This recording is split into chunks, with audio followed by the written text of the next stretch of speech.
దేశ స్వతంత్రం వచ్చిన తర్వాత మొట్టమొదటి ప్రధానమంత్రి పండిత్ జవహర్లాల్ నెహ్రూ గారు ఈ దేశం యొక్క సమస్యను, భవిష్యత్ తరాల యొక్క అవసరాలను గుర్తించి ఆనాడు పండిత్ జవహర్లాల్ నెహ్రూ గారు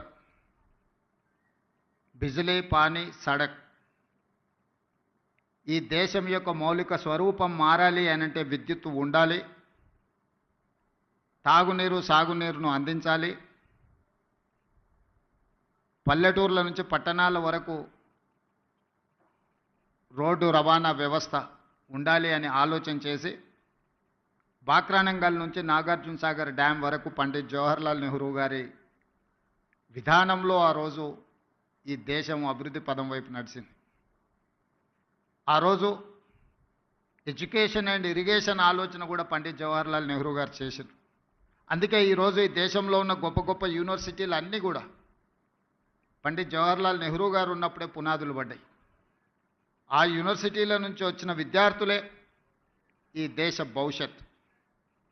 ఆనాడు నిర్మించిన సాగునీటి ప్రాజెక్టులే ఈ దేశం ఆకలి కేకల నుంచి ప్రపంచానికే ఆహార ధాన్యాలను అందించే స్థాయికి ఈరోజు ఈ దేశం అభివృద్ధి చెందింది అంటే ఆనాటి మొట్టమొదటి ప్రధానమంత్రి ఒక గొప్ప ఆలోచన చేసి ఒక దార్శనికత చూపించడంతో ఈరోజు ప్రపంచ దేశాలతో పోటీగా పడగలుగుతుంది.